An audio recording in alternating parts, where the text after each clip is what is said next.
Welcome to Storytime with Chief, brought to you by E1T1 Entertainment. Please don't forget to like, comment, and subscribe. And if you enjoy the episode, feel free to hit the Cash App. Any donation is highly appreciated. Peace. Yo, welcome to another episode of Storytime with Chief, brought to you by E1T1 Entertainment. And on Storytime with Chief, I will not be talking hip hop. I will not be talking current events. I will not be talking sports. On Storytime with Chief, I'm here to interview great people that have been through the wars of life, that have been through the most challenging obstacles and went through it with resilience and faith. And my guest today is family. This one's close to the heart, y'all. Ladies and gentlemen, welcome Christian Rowley to the platform. Round of applause, round of applause, round of applause. What's Man, up, my brother? what's going on, brother, man? I'm feeling good. How you feeling today? I'm feeling good, man. It's a day off, so I'm trying to get all my interviews in. You feel me? I Get feel you. all these tremendous stories told, bro, and bringing them to the world. I'm fresh off of interviewing a therapist. Man, that's, that had to be Yeah, pretty cool. Yeah, that's because we gonna be never a get to great. see their point of view. Oh my God! Like it was my first female guest on Storytime with Chief. Man, I love it. Yeah, We and getting her variety. episode, But yo, my man, variety, right? Because on yeah, the E1T1 podcast, that's where the viewers go for hip hop, current mm, events, yeah. sports, Like you all know what that. to expect. You know what to expect. But on Yeah. Storytime with Chief, every guest so far has brought a story that was painful, traumatic, but triumphant Mm, at the end of it. And that's what we're doing today. So let's I'm do it. honored to have you on. And at the beginning, viewers, I said this one's close to the heart because it's family. I'm marrying his niece. Hmm. And I know you're like, wait, he looks so young. Yes, that's his little niece, right? You're her little uncle. No, Yeah. that's your big niece. She's actually older than me. So Yes. she's my niece, but she got me by a few years. You know what I'm saying? So this one, Yeah. is I've known him for 8 years, but he has a story of triumphant. I'll let him tell for himself. So, where you from, bro? Man, I'm from the Lower East Side, Manhattan, 12th and C. You know, a lot of Okay, people know it as Alphabet City, but for Alphabet me, it was just City, always, yeah, it was always the LES growing up. That's what we called it, the LES, Alphabet the City. LES. There's some Yeah, like famous rappers that rep the LES too. Like not that when you say Alphabet City, my yeah, first time hearing that term was on a yeah. Smack DVD. Hey, A Smack DVD, like yeah, yo, we in battle Alphabet rappers, City. and it's a lot of dope, MCs, a lot of dope artists that came out of the Manhattan area in general. I feel like Mm-hmm. Harlem gets a lot of the spotlight, but in the lower, it's some dope talent for sure. The lower. The Okay. lower. That's what y'all call it? Like We the call it the lower. lower. We call it the lower. LES. Yeah. Either or. Nice. I bet. We're gonna save the rapper talk for the E1T1 podcast. For Let's sure. talk For about all sure. right. So how was it growing up there in the LES? Man, growing up in the LES, it was amazing because I got a lot of diversity. That's one Mm. benefit that we have growing up in New York. We get to have exposure to different cultures. So when we see Mm. someone that looks different from us, it's not a culture shock because it's something that we already used to. So for me, it was pretty cool, man. I had Asian neighbors, Puerto Rican neighbors, people from all walks of life. So it was pretty I cool have a for me to question. have that. Yeah, what's up? With that diversity and that Hmm. upbringing, did it bring a higher level of prejudice as well?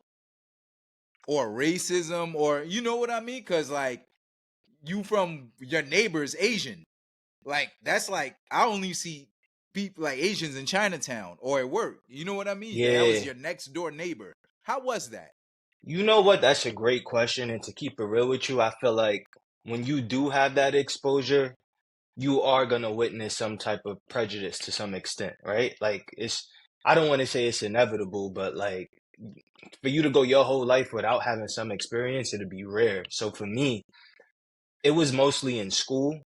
Um, I went to school with a lot of Hispanics predominantly, Mm-hmm. and it was kind of just like, oh, like you know, you different, like, Yeah. but it was never like some blatant like N-word or anything, but it was like a little bit more passive aggressiveness. It was one instance in specific. I remember I had eczema, and it for those that don't know, it's like very dry skin, and it caused Mm. hyperpigmentation for me. So, I'm the color that I am now, but my neck was a lot darker when I was younger.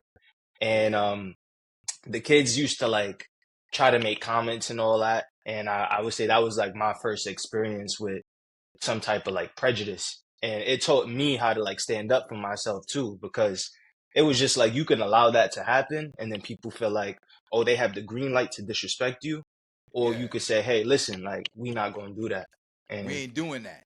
yeah, and I was a very introverted person. So for me to start like wilding out, like the teachers almost knew that it was provoked, you know? Okay. So school is where you felt that, not in your community.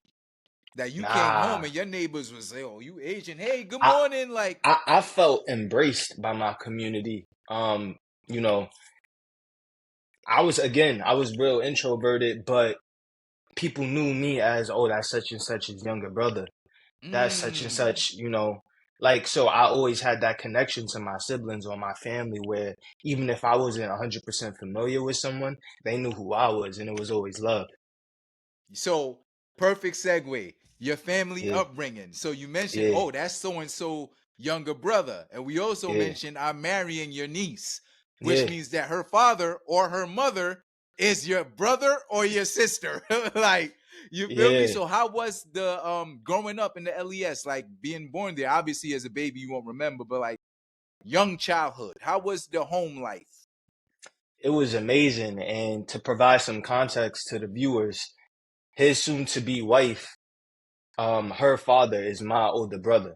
So Mm. he had a pivotal role, I would say, in my upbringing because we have such a big age disparity. He got me by Mm. like 20 plus years, I believe. So, and he had a kid the same year that I was brought about. So I have a Yeah. nephew the same age as me. So growing up, I had my niece, I had my nephew, and we was all coming up together and just like being crazy. I remember like us going to like Central Park and all types of different things, and it was pretty cool because we was all similar in age.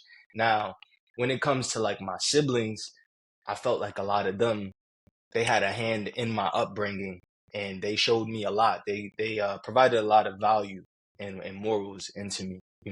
My older sister as well. It was times that if I did something wrong, they would just pull me to the side and be like, "Hey, Christian, like, you know, don't do this or do that. Like, keep your head on straight, basically." So I had a lot of guidance. So you the baby. Yeah, so I'm actually the youngest of seven. Okay. So yeah, so I had all these people telling me, don't do this, don't do that, or don't do it like, Yeah. it helped a lot, I would say, in my decision making. Mm. So would you say your siblings, in a sense, were also like parental figures since they're so much older than you? Oh, for sure. Like, and the thing is that I respected them. So, it's people that, they have family, but they're just like, I don't care what you say. But for me, Mm. it was like when my moms wasn't around, my siblings was watching me, you know? So it's like, all right, like, I trust what you got to say because I spend so much time with you too. Like, I didn't seen you advise me in the right way. So, yeah. Yes, sir. So your like adolescence, in a sense, was fun. Like early childhood, you had like a nephew your age, a niece, uh, a 2, 3, 4 years older than you, but y'all all growing up together as kids, and your older siblings and your parents are still there too. Yes. So, I had my step pops present as well. And I would say he showed me a lot as to like how to navigate certain situations, especially when it comes to your emotions. I think that it's Mm. very important to have a father figure or some type of male figure in your life that can help you to to navigate tough emotions because, acting off of emotions, it can lead to some of the worst decisions. Yes, So sir. I was lucky to have that. And then again, yeah, my siblings, just being there and guiding me along the way. And, when I was in a situation or I didn't really fully understand something, I could always be like, hey, bro, like, what do you think? Or, hey, sis, like, I trust and value your opinion. What do you think? Like, and that helped me to make better decisions. Nah, that's fire, bro. As the only child, Yeah. my brothers were my block. You know what I'm Mm. saying? Like my Yeah. brothers, we got that shit tattooed on us. Like that, it was never a gang, but I call my block my fraternity. Mm. So I Because always that's how had, tight knit y'all was. oh man, to this day, Yeah. one of them is my best man, and I was just his That's best man. fire. Yeah. And we never, ever had any discrepancies over money, over Mm. women, over Mm. jealousy, over envy, and none like ever. And it's like unheard of. When I Real met my quick, I partner, wanted she was just like, I wanted to tell you that that is very rare, and you can't place monetary value on that because mm, to have that brotherhood, like man, like not everybody has that. I tried to build that with a lot of people that I thought, shared a similar vision to me, but like you just named, they allowed envy or they allowed women or they allowed these things that you should never allow in a brotherhood to get in the way. And it's nah, unfortunate, but man, my brother, like, I didn't, and when you're like in it, you're not observant of what's happening around you. mm, But it was when I met the woman I'm about to now marry. And hmm then she was like, wait, how long have you been friends with these guys? I was like, oh, since I was 9. And then she was like taken aback by it.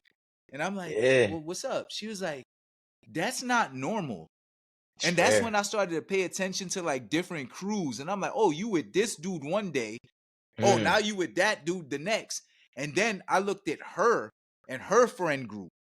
hmm And she was like, even with women, like, women don't stay friends that long. Nah, they could be very catty sometimes, Yeah. or fall out over the smallest things, The you know? smallest things. And Yeah. her friend group, I can count them. That's why I'm so appreciative of Mm, them. But I've never, and I'm so grateful, like, bro, I've had the same group of friends since I yeah, was 9 years old. that's amazing. We've Like, been to funerals together, mm, weddings together. Oh, you bought your first house. Let's go celebrate together. You had your first child, baby shower together, first birthday together. And now they're about to experience some of those things with me this year. it's amazing. Like, that's a blessing, you know? Yeah, That's bro. something that like sometimes like people could like look past, but to have a tight knit group, like a support system, man, again, you can't put any type of number on that. There's no monetary value on that. And I'm an only child, too. And right, So that's the extra significance behind it because men need men. Like my father was there, he's still there. Him and my yeah, mother have been happily married for 36 years, longer than I've been alive. So I got to see a two-parent household. I know what that's like. I tell people all the time, like, I'm a lover because of my mom. I'm a yeah. man because of my dad. And that's another thing that like again people might take for granted. To have both parents present, that's something that like again you can't put any type of monetary value on because a woman is going to show you the more nurturing side of life. They bring life into this world. They'll teach you Amen. how to like see something from beginning to end and allow it to grow. A man could teach you how to execute. He could teach you how to not involve your emotions, Round of how to be stoic applause. in the face of fire. So it's like you got to have that balance. Yeah, man. And on top of that, my friend group was also a group that my family members, everyone knew. So they didn't put me into situations that could have been catastrophic for me, which is why I Mm, want to talk to you now about when you made it to high school. yeah. So, high school for me is hmm probably the 4 most important years of someone's life that they overlook. High school is when you're Yeah. probably going to get into your first fight. hmm High school is probably when you're going to have sex for the first time. hmm Even though you're a little kid. you think you're grown. Yeah. It's also where you're going to develop your first crew, whether that's Hmm. joining a gang, whether it's Right. a To some fashion extent. crew, to Yeah. some extent, right? Hmm. So I don't have a child yet, but I'm Hmm. not only going to, have a child and go, hey, get ready for college. I'm going to let them know, you know what I mean? Like execute Yeah. these stages of life It's and don't important. overlook high school. I know they're making it easier nowadays. There's no more regents exams. That's There's no crazy more to me. this and no more Like, that. But high school could get crazy. it can, So how was especially in your New high York. school experience? So for me, it was it was interesting because I chose to go to high school in Chinatown, right? So it's Okay. funny because I was expecting, I'm like, oh, I'm going to school in Chinatown. I'm gonna be around a bunch of Asian people, right? And to my surprise, man, it was people from Brooklyn, Bronx, you know, all over Rochester, like that looked just like me. And, Mm-hmm. you know, I do again, like I love diversity, but it felt really good for me to see people that like look like me because it was like, okay, like they're gonna understand certain situations and we're gonna go through certain things together. And some of it's gonna be spoken and some of it's gonna be unspoken, but we're gonna understand Yeah. each other, The head you nod. know? Yeah, it's like, I see and you. to be honest with you, like ninth grade, coming into it, I was just a little bit like on the fence. Like, I don't know what to expect. Like, you feel me? Where I came from, my middle school, it was like 2 blocks from my apartment. So Yeah. now I'm in a whole nother area. Again, I'm exposed to all these different people. Some people had already knew each other because there was a program called First Summer, and they allowed you to go out to Pace campus, which is the college, and you kind of get familiar with everybody that you about to start the school year with. Man, Got it. my family for whatever reason was reluctant on me going. So I was just Okay. like, So damn. you I'm went like, all to, right. was it high school, Pace High School? I went to Or Pace High School, yeah. okay. Yeah, so I remember first day, I'm seeing like this person that this person up, this person that this person up. They already kind of acquainted. And it didn't make me feel no type of way, but I was just like, man, I wish I had gone. Like, but Yeah, nah, I get I that. said, I get yeah, I that. said, you know what? We here now. We gonna figure it out, and I'm gonna just feel people's energy, and I'm gonna allow it to happen organically. And that's really how it happened. Like I remember, it was a group of like 2 or 3, and we all on. There was a little track field by our school, and it was like, "Yo, where you from?" Like, Yeah. and Where you I, from? yeah, yeah, where you from? And we just started getting to chatting, and I don't know. I think it was the fashion that had to do it. Like I Mm. always had my own sense of style. I always expressed myself through my clothes, and I saw that the one dude that had called me over, he had these pair of Nike SBs, which is like some skateboarding shoes for those that don't know. Yeah. And yeah, Nike SBs, they had a moment when I was in high school, and I would say they having another moment now. I feel like they making a resurgence, but yeah, man, like fashion sometimes that could connect people, and that was what connected me to my first group. Your first friend group in high school, right? So Yeah, how'd you feel like going into the high school? Everyone knows each other. You don't know no one yet, but you're building your friend group. And it was based around fashion. Certain people build friend groups based around gangs, yeah, based around different things, right?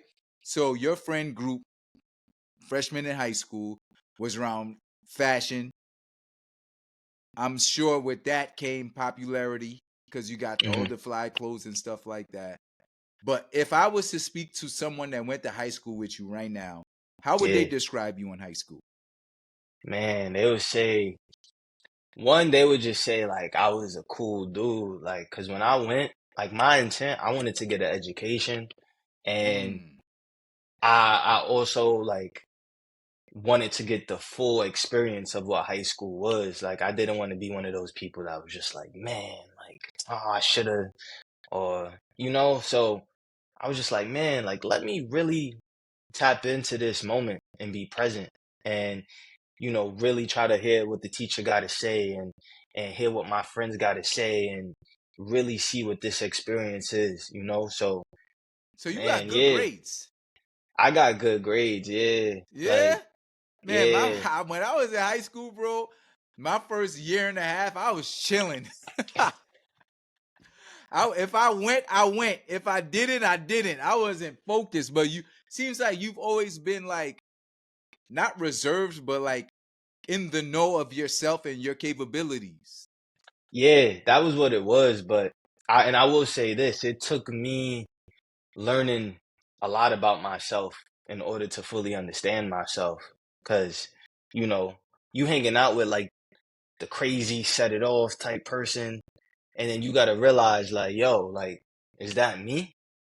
So then you Mm. start self-reflecting. You start, man, nah, I kinda like the ones that they focused on school and maybe being smooth with the ladies and getting a little job and making some money and Yeah. like I'm like those the type of people that I wanted to be around. So when I started seeing that some of them wasn't really on nothing, I had to start like restructuring my group a little bit. And I say like who I started with wasn't who I finished with.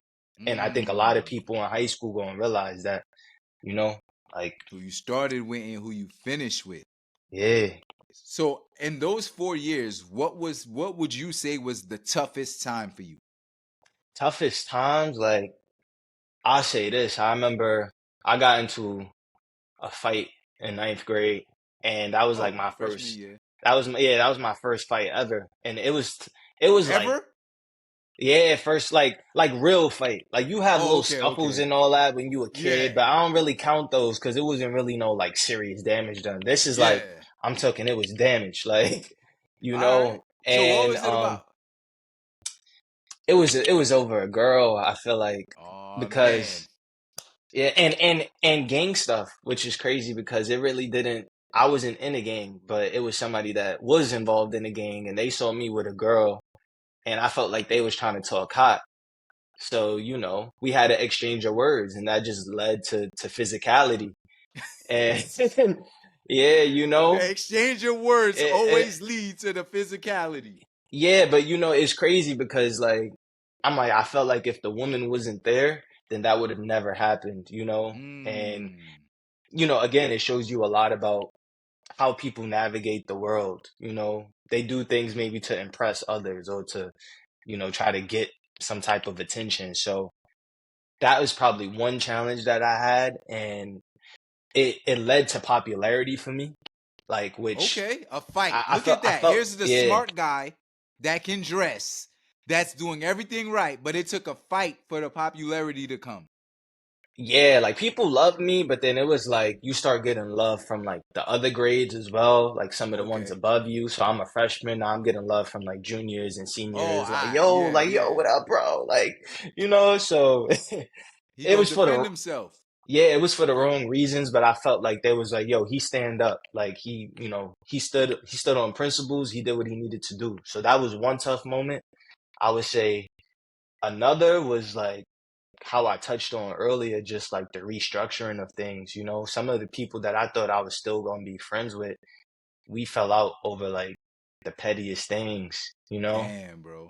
And it's like I tried to really be there for a lot of them, but sometimes our hearts is not made the same, you know? Mm. And yeah, it led to that. Once I started seeing, and sometimes it comes out as jokes, sometimes it comes out as like just little passive aggressive behavior. But I felt like I was going here, and a lot of my peers, they wasn't coming with me. They wasn't trying to better Everybody themselves. They can't go, bro. Nipsey yeah, said, that and that started to everybody like can't really go. it really started to set in for me because I was like, yo, like it'd be dope if we all could go to the same college and we all like, nah, Nah. it didn't work out that way. So boom, high school, you finish with that, you graduate. Do you hmm go straight to college or do you take some time to maybe find a job? So I went straight into college because it was something that I remember my guidance counselor was telling me. She was like, hey, like obviously all of you guys have the freedom to choose to do whatever you want with your life, but me doing this for so long, I've seen people say, you know what, I'm gonna take a quick break and then I'm gonna start. And then 1 year goes by, and then 2 years goes by, and then 3 years goes by. Mm. And there's nothing wrong with that, but it was more so like, listen, you already in the thick of it. You might as well go and do this next chapter. So I basically like took that advice and ran with it, and I was like, hey, I'm already in high school. I'm already used to a routine being in classes. Let me just go straight into this. And so I decided to go to school in Buffalo. Okay. Yeah, Buffalo. in Buffalo, yeah, Was that man. your first sense of adulthood? Because obviously you're living alone now. Like, talk to me about leaving mama's nest. Man, like that was, I would say, my first real experience of me being like on my own because I'm in a city where my sister is not down the block or my brother's not over here. Like Mm. it's just me for real. So I had to really learn, like, yo, how do you navigate life on your own without the help of anyone? And that was what taught me that, I learned how to do laundry. My freshman year. It was a skill Yes, that some sir. people knew ahead of time, but I was fortunate to have a family that, I'm the youngest. Everybody's doing everything for me. But it's like, Yeah. if I Yeah. don't do this, my clothes ain't getting washed. And I'm not about to be the stinky one on campus. So I'm like, hey, I remember I asked some girl in the dorm, I was like, hey, I'm like, how do you work this machine? And fortunately, she was like, oh, just boom, boom, boom. And I was like, all right, say less. And from there, I just Boom. started doing it on my own and, really trying to get into a routine of what it's like to be on your own. And how was college? Not only like for you individually, but like your education, your maybe love interest. Like, was there anything in college? Like, you wanted to experience the full high school experience, but Yeah, now the full college experience is frat parties, dorm yeah, room, sleepovers. Like, how was yeah. that?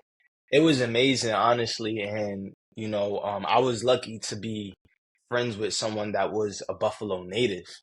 So Okay. he was kind of just like, yo, bro, like, I know, like, all the good restaurants. He's like, I know, like, all the good, like, frat parties, like, because I grew up here, So, like, I'm finally in college. I could finally get to indulge in this. So I know Yeah. about it. So I'm like, I say less. He was someone that, like, man, like you gotta have some right hands when you in a city that you just don't know nothing about. And Absolutely. I was fortunate to make friends with him. And he's still someone that is a good friend of mine to this day. Despite him still Nice. being in a different city. But man, yeah, we went to frat parties. There's love interests that come along the way, but I think that my main focus was on like education. But I allowed myself, Again, smart, bro. yeah, Focus and applying yourself. I allowed myself though to experience everything in full. I joined the organization, so I was studying fashion in school. I joined the fashion, association. I tried to allow myself to meet different people, connect with different people, and really have that full experience like I did in high school. Because it'd be a shame to say, oh, I did this, but I didn't do it to the full All the extent. way. Yeah. I got you. So then, did you graduate college? Yeah, it was Nice. challenging for me though because college is a little bit different, and sometimes you have to deal with difficult professors. Sometimes if you're not checking your transcript, you got to see if like the credits actually transfer over, like Mm. or that it applies for your major. There's a lot of technicalities and a lot of things that you really got to pay attention and make sure that you're not wasting your time and you're doing it properly. So I had a lot of support, but it wasn't an easy ride for me. I'll say like that's the one difference between high school and college. Like no one's gonna hold you accountable. No one's gonna hold your hand through the process. In college, like you really got to make sure you on top of your stuff for real. Yeah, and you had like good examples in front of you because I'm sure some of your siblings graduated college. They did. You I see? my So, my older brother, I got an older sister that graduated college. I believe he studied like computer science, and my sister mhm. studied like business management. So I went a little bit more creative going into Yeah, fashion, but I knew that even with that, there's still a lot of skills that I would learn along the way that are going to be like transferable to like any facet of absolutely. my life. So you graduate college. Now hmm you back in the city. It's a celebration. We got another college graduate in the family. Do you hit the workforce now? Like to figure it out, put your fashion degree to use? Like talk to me about that. Yeah, so I knew I wanted to do something in line with my studies. So I'm like, let me do retail because one, right, there's not that many barriers to entry in retail. And two, it would allow me to be exposed to like clothes in an environment that I'm already comfortable with. Yeah, Um, so I was able to apply to a few different roles. I landed one at Gap. I remember, I believe it was between Gap and H&M, and I was like, I'm gonna choose Gap, right? yeah, And I think part of what influenced that decision, it was a song of like Kanye's, like way back. And I think he was talking about like working at the Gap and all that. And I was like, hey, yeah, I was like, maybe this would be a cool experience because that was like one of my favorite artists. So I was like, all right, let me see what the Gap is about. And that was my introductory into retail, and it taught me a lot. It taught me about, retail management, um, the psychology behind why people, perceive certain clothing and things in the way that they do, marketing and like color. Something as simple as color can influence certain things. So yes, sir. these are right. So these are all things like fundamentals that I learned in college, and now I'm getting to apply it in the workforce. So it was amazing for me to have that experience, and yeah, it allowed me to like really grow and Nah, figure out what I wanted to do, right? Because it's like, okay, you have this degree now. Now you're out of school. How do you apply it? And so that was kind of where I found out, like, hey, I really like this retail game. Let me see how far I could take it. And I decided then that I would start seeing if I could be in like leadership or management and like see how far I could really like take that. And so I yeah. started off in the Gap, learned a lot. That transitioned into Club Monaco. Then I was at Club Monaco. At the time it was affiliated with like Ralph Lauren. So for Mm-hmm. those that don't know, you kind of think of like that aesthetic. And then that took me into Bloomingdale's and a lot of opportunities in Doors between. opening. Yeah, like doors really started opening for me. So it was more so about like where do I wanna where do I wanna take it, you know? And so you gotta figure out like where do you feel like you're doing work that doesn't feel like work? And that was kind of like what it was Amen. for me. Like this right here. Yeah. Like this what I'm doing right here, right? So along your journey, man, it's a journey of you applying yourself, hmm you being focused, diligent, having a village, and focusing on education. hmm Went through middle school, junior high school, college, living the life and living in the moment of it. So now you hit the workforce, you're doing it up, doing it big, building your resume, building your brand, your personal brand, right? But then there's a day where I'll let you tell it better than me. There's a hmm day where you weren't feeling the greatest at work. You were Yeah. getting So tired. You were.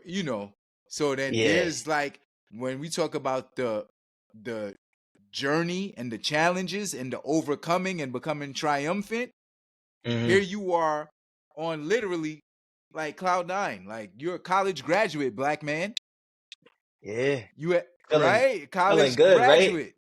So it's kind of like you think in those times, like when everything is going right, like sometimes we could have a perception of like what can go wrong, like everything is going right, what can go wrong, I was New getting job, promoted. new Right. I relationship.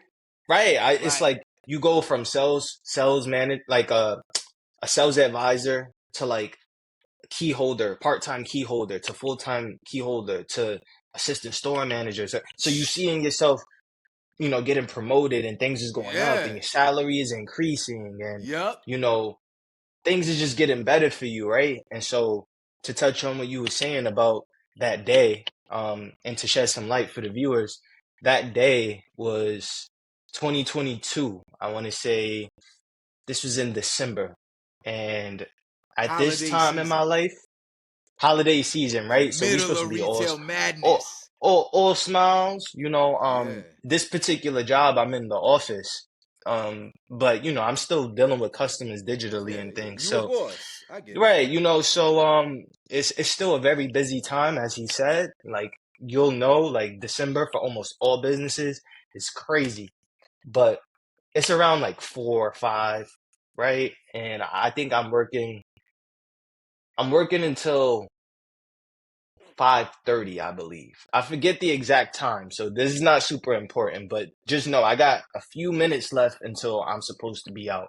But I'm like typing on the computer and I'm just like not feeling good. Like my body has chills. I don't know for the viewers that ever had COVID, how your body feels. You just feel like weak and drained and like you just need to like sleep. That was really how I felt, you know? And it was kind of like this, because earlier that day I felt fine, and it was just like at the flip of a switch, like I just felt awful. And it was so bad that I typically would take the train home, and I was like, I feel so bad that I can't take the train because I'm gonna pass out, or something's gonna happen where it's gonna be like embarrassing for me when I should have just listened to myself and took a cab. So I was like, you know what I'm gonna do? I was like, I'm gonna take a Uber. I'm gonna go home. I'm gonna eat some soup, take some medicine. I'll be all right. So I do all of that. You know, I get home. It's freezing to me. It wasn't a day like today, for instance. It's like 16 degrees today, and Yeah. and it's In and real it's time. right. It's brick out there. You know. It was a little cold at that time, but I want to say 40 degrees is not that cold that you need to Yeah. be, you know, with a blanket and all that. But I was frigid. I'm like, man, something is off. Like, why do I feel like this? Like, I was like, all right. I'm like, either I just ride this out or I go to the doctor. And I'm a stubborn individual, and I think a lot of men can be stubborn when it comes to their health. Mm. You know, you think you indestructible, you tough. I was like, Myself included. yeah, you know. So I said, you know what, Christian, it's been a minute. Like, allow yourself to at least get checked on and see if it's anything. It might be COVID. You don't know what it could be. Like, just check it out. So I'm like, all right. So I go to the emergency room and they do a blood draw and they were like, oh, your hemoglobin is really low. And so hemoglobin is like the red blood cells in your body. And we need those, you know, to produce like oxygen, and it's pretty much vital for our survival. And the scale, I forget what is high and what is low exactly, but let's just say it's from 0 to 15, right? Let's use this as a scale. And my hemoglobin, I believe the normal amount was supposed to be like 5 or 6 or something. Mine was like a 1 or 2. Like, Mm. so it like flagged on their end, and they were like, oh, like it should not be this low. Like something is not right. So they're like, oh, maybe you're anemic. Like you could be anemic, right? So I'm like, oh, it's a possibility, right? Like I hadn't heard of a lot of people being anemic. I'm like, this is not anything rare. Like I was like, all right, whatever. Just give me some iron and I'm Gucci. Like so they give me like a IV for iron, and they're like, okay, like let's see, you know, how you're doing. My my blood level, it improved a little bit, but they were like, oh, we want to do a blood transfusion too. Like we think that it would be very important because like it was so low. Like And you to the need viewers this. watching, what's a blood transfusion? So essentially, like in short, it's like something that you need when you don't have like the proper amount of blood in your body, and they need it to be a certain amount. So that was what it was for me. Like mine was so low that I needed more blood. Got you. And so Okay. they had me do the blood transfusion. They put me on like the iron IV. And they kind of just let me rock out. And they were like, we're gonna monitor you and everything. And I was like, all right, cool. So I was there, I want to say from like 1 a.m. to maybe 7 in the morning. And, I get out, I'm feeling refreshed. I'm like, all right, I got a Okay. blood transfusion. I Yeah. got iron in my body. Like, nobody could tell me nothing, right? Take Like, I'm over the feeling world. good. Yeah, I'm feeling on top of the world. So they were like, all right, we're going to review everything and, we're going to monitor it and get back to you. So I'm not thinking nothing of it. I'm just like, all right, I'm anemic, like, whatever. So, I'm going to work, doing what I need to do, but I'm still feeling real sluggish. And I'm like, man, like, I thought this was going to make me feel like better permanently. Like, this is not my normal self. I'm like, man, what's going on? And then I look at my arm and where they had put the IV, it kind of like swelled up into a knot. And I'm like, yo, what is going on? So I want to say a day or two goes by and they're like, oh, is this Christian Rowley? I'm like, yeah. They're like,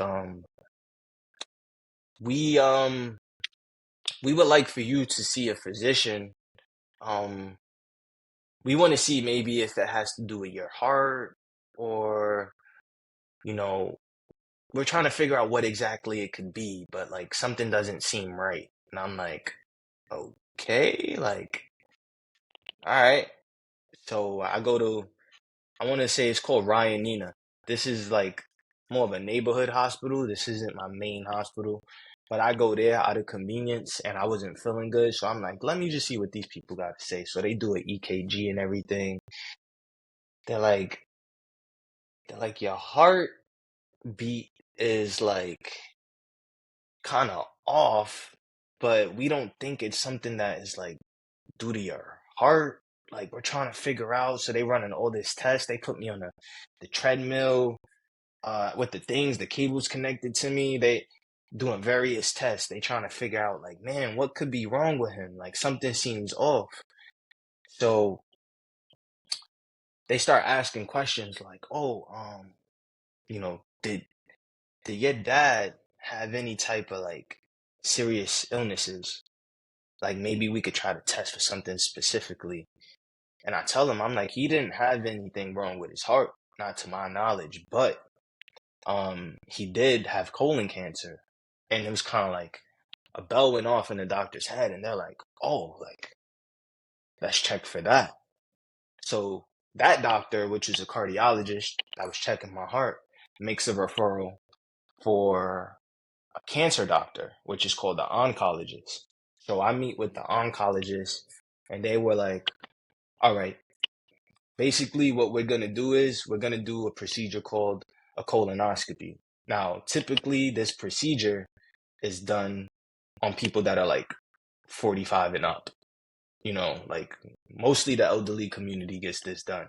But we have reason to believe that, you know, uh, something could be potentially wrong, especially given the history, with your So family. that's So I'm like, hereditary?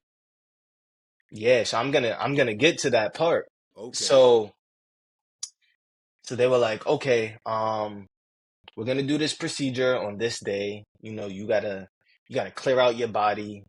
They give you kind of like this jug of, I forget what it is exactly, but it's basically like a laxative and it clears out everything. So it's just Throughout this straight like, time, yeah. who knows that you're going through this? So at this time, right now, I'm not telling anyone really anything because I'm trying to figure out, and the doctors are also trying to figure out what's going on.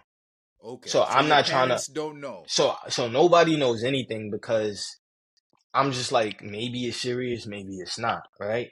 So it's not until after the procedure is done. Mm. So fast forward, I take the medicine or whatever, it clears out my body. I'm ready. I'm good to do the procedure.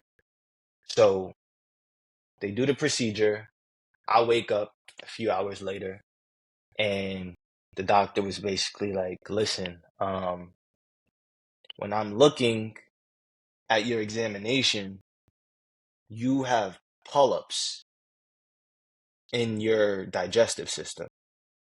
And again, this is like foreign language to me. So I'm just like, what is a polyp? Like, what does that mean? What is this indicating? Like, I'm confused. And she was like, I'm very sorry to tell you, but that means that you have colon cancer. Like, that's what that indicates. Damn. And I was just like silent for a few minutes because I didn't even know how to like register that. Like, I was just like, I'm like, can I have a moment, doc? Like, she's like, yeah, sure. And I was just like, what? Bro, I'm in my 20s. Like, Yeah, I couldn't believe it. I'm like, how? I'm like, not me. Like, you're healthy, you eat so well. Like, I was doing everything right. Like, so mm, I'm just like, all right, like, so, like, what does that mean? Like, what do we do next? Like, how do I get this, like, out of me? She's like, well, right now, like, you are at stage 4. And I'm like, what is, like, what? I'm like, I'm like, there's stages. I'm like, what's the best stage? What's the worst stage? Like, and essentially, like, 4 for a lot of people could be like a death sentence almost. Like, damn, bro. so like when I was doing research, I'm in the hospital bed and I'm like stage 4. Like, I'm like, oh wow. I'm looking at the mortality rate. It's like pretty high. Like, I'm like, oh man, I'm a goner. Like, it's unfortunate, but it's like, I'm like, man, is this it? Like, I'm like, maybe I'm a goner. Like, so I'm like, all right, what can we do to try to like help this, like to treat this? Like, what can I? She's like, I'm gonna have you see a few specialists. She's like, right now, she's like, the polyps are only located in your colon, but they're traveling to your liver. Like the cancer cells are traveling to your liver, so it's spreading from one area to another. And once it's in that area, it can spread to another. And like basically, if you allow it to spread to like your whole body, like it just makes treatment that much more difficult. Whereas when it's localized, when it's in one spot, they could kind of treat that one area. So they were like, we're gonna work fast to try to figure this out. So I'm like, man, like, So I'm like, now all at right, that moment, you're a young man, not even in your 30s, yeah, healthy, active. Now they're telling you you have stage 4 cancer. You do yes, your own Googles and you're like, damn, this is a death sentence. yeah, And that, I mean, who's the first person you tell? Because now you can't fight this by yourself. yeah. So I what do you tell do after you get that the brain like that once message? once I started like registering the severity of the situation, I was like, one, I need to tell my girlfriend and I need to tell my family. And Mm. that's literally, my first order of business before anything. And that's what I did. My girl was at work at the time. So, once I did get the news, I was like, I have something very important to tell you, but I'm not going to be able to tell you until after work. Because I know that, like, me personally, to hear something like that while I'm at work, I wouldn't be able to It's focus for the rest of yeah. my, Even to you hear know? what you said, I'm gonna be thinking about yo. What does he want to talk about? Right. And so her mind was, wandering 1,000 different ways. Like, what is he like? What's going on? Like, Is but he I'm like, breaking up with me? yeah, Like, when women can sometimes think if you hear like I got a took that, it could be that. But sometimes yeah. like, yeah, it Men just too. means men as well, actually. No, I'll Yeah. say this. Nobody wants to hear I got to talk or we got to talk. Like that's a phrase that it means like something is not right. Something's happening. Right. So, I was like, I kind of wanted to give her a heads up, but I didn't want to, throw her off. So And I were was you like, I'm, guys like yeah, just getting to know each other? Or were you like in a long term relationship at the time? this is still pretty early on. Okay. We're probably like six months in at this point. Okay, 6 months in. So it's 6 months commitment there. in. It's There's commitment. commitment there, Okay. right? And so, I was like, I gotta tell her. Um, Oh yeah. Come so on. yeah, so I tell my family and I tell her finally when she's out of work and she's like, oh, like, what did you have to talk to about? She was like,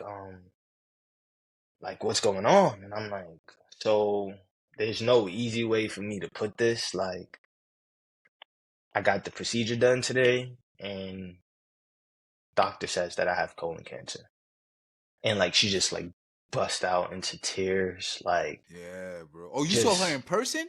yeah, like I wanted to deliver the news in person Yeah, because yeah, for something of that significance, I was like yeah, it would be wrong for me to just like text like I have cancer or like yeah, I'm yeah. like I owe you that respect to tell you in person, so yeah, I remember I picked her up from work and we were walking and I was just like listen, I have something very important to tell you. I was like, this might change the trajectory of things. I'm like, so I'm gonna just lay it all out on the table. Like, I found out today that I have stage 4 cancer. And like, she just like busted out into tears. And I was like, listen, I know that this is not gonna be an easy ride.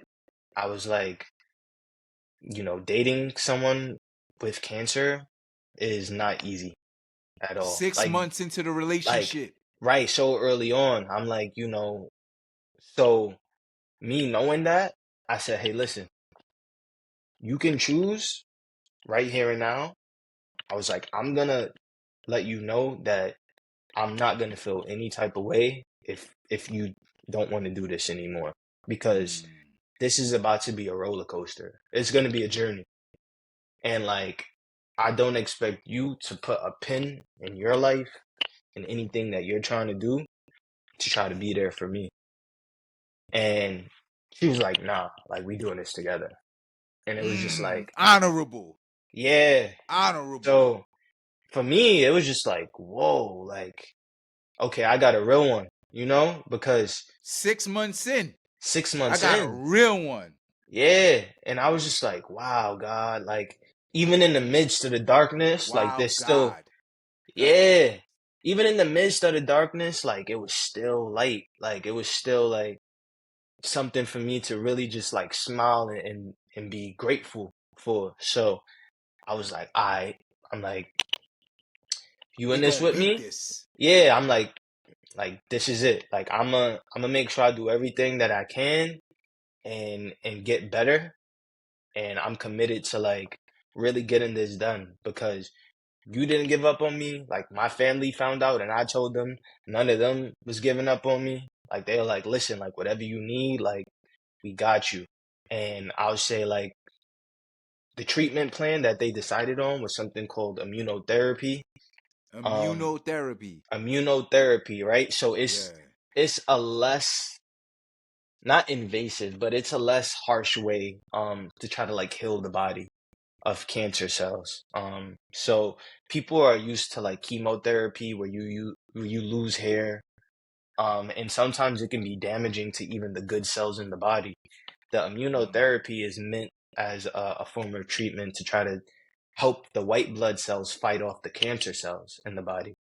So for the viewers watching, Opdivo and Yervoy, we probably see the commercials all the time. That's the name of the immunotherapy that I did. But yeah, I was very fortunate. I had to do it for what was it? Like I want to say 6 months probably. Okay.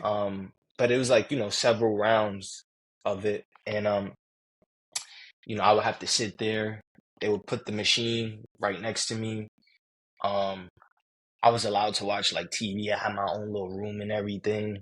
A lady would come around like a little grandma with sandwiches and everything. And, you Yeah. know, yeah, and she would come and like give all the patient like snacks and everything and make sure everyone was good. But you had to sit in that room for like 2 hours, you know? And were you Sometimes, normally like usually mhm. in the room alone by yourself, or did you get Nah, visits? my lady would come with me. Um, Wow. yeah, she would take time off from work, her own job, her own commitment to be there with me. For her And boyfriend of 6 months right, came before her career. so it spoke a lot to her Wow. character. Amen. Excuse me. It showed me a lot about the type of person that I was dating, and it was very clear that I had made a good decision. I was very happy that I had that support because there's people that, they go through similar situations and there's no one there for them. But I had my lady with Damn. me, you know. One of my sisters came one time. Like I had a strong support system. So even in the midst of it all, it was like, yo, I'm good. Like, I'm good, you I'm know? good. I'm good. Like I'm gonna get through this. Like, and lo and behold, I want to say it was like October. It was October 2023 is when Almost I a went full in. year. Yeah, is when I went into remission and I got to ring the bell. Mm. Yeah, so it was like Can you tell that the viewers moment. what remission is? So remission is basically when the cancer cells in your body are not evident. Like the cancer cells have, retreated. They're no longer in the war. They have decided to call it quits and Let's leave the body go. alone. So Amen. I had to go through CT scans and MRIs to confirm that I was in a place of remission. And once it was confirmed, I had that good news and I was able to deliver it to the family and really like thank God, like, cause I was just like, Mm. man, like I was this close to, you know? Wow. So Thank God. Wow. Like, man, this story, your story, bro, it's so triumphant, but it's also eye opening because you were 24, 25. You were like, we're like, you yeah, like, at the not time, saying that yeah. cancer is specific to the elderly, but our parents are not supposed to bury us. Mm, And here you are, like one of God's soldiers, about to go through the toughest battle of your life with a new girlfriend of 6 months and a family that has no idea because for your entire life, you've been a success story. And you internalize what you're going through to not put that pressure on your family or your partner to just deal with it yourself. And then when you decide to disclose the information to your partner, you say to her, I don't want you to have to go through this. And she hmm checks you like, nah, we going through this. yeah. And that, like Bro, moments like that, you know how I said you can't place a monetary value on things? That was a moment for me where it was just like, it's gonna be embedded in my head forever. Cause I was just like, wow, like you chose to stay in probably what's gonna be the lowest time of my life amen. to rock it out with me. I was like, man, like that really spoke to her character, to the type of person that she Character was. unblemished, rich Yeah, character. yeah, that's the rich spirit. When Kendrick was on that track talking about Yeah, rich spirit, that's rich spirit. rich spirit, man. Like that's it. Being rich is really it's an energy. Like, and Mm. that was like I was like, man, like that was just beautiful for me because it showed me like, yo, this woman that I put time into that has put time into me as well, like really has morals and values and strong character.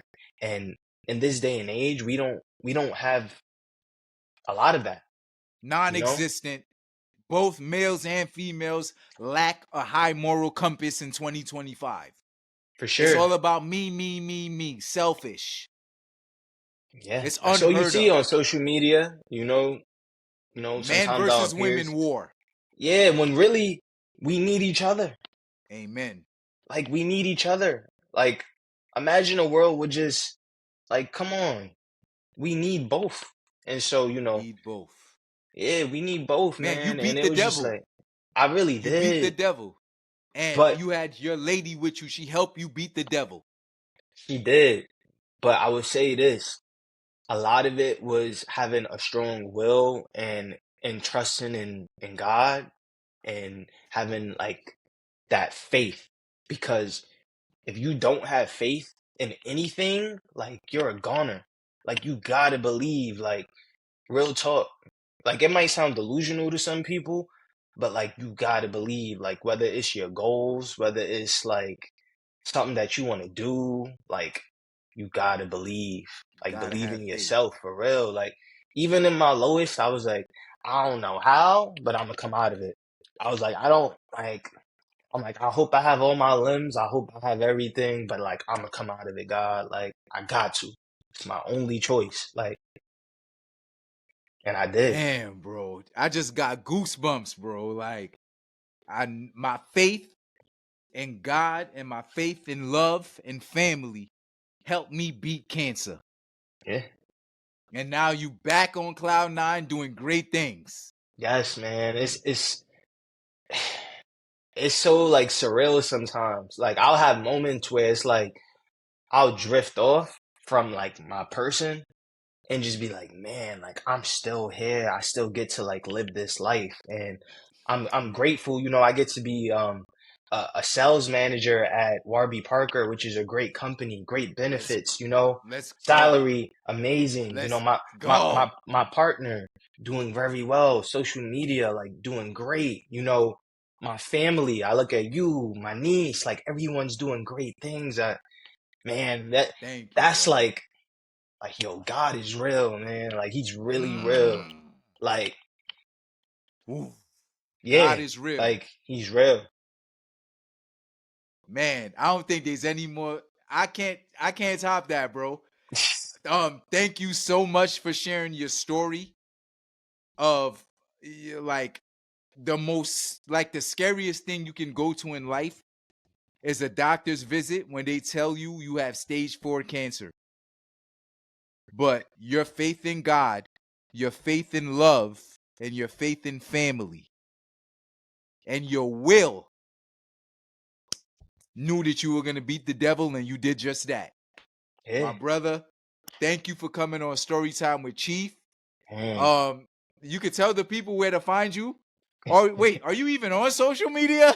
Yeah, I'm not gonna lie to the viewers. Right now I'm on a little hiatus, but Okay, when I do reactivate, it's gonna be at Christian J Rowley. So okay. y'all can keep your eyes peeled. But right now you know, taking a little break.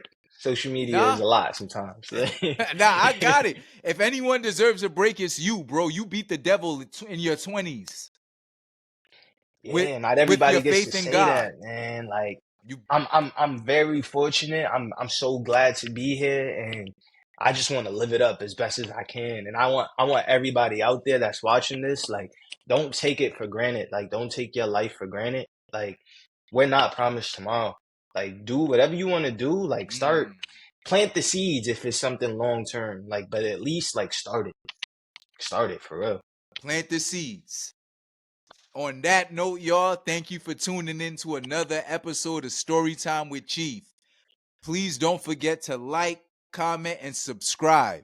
And if you really, really enjoyed this wonderful episode, feel free to hit the Cash App. Peace. Peace. My guy. Welcome to Storytime with Chief, brought to you by E1T1 Entertainment. Please don't forget to like, comment, and subscribe. And if you enjoy the episode, feel free to hit the Cash App. Any donation is highly appreciated. Peace.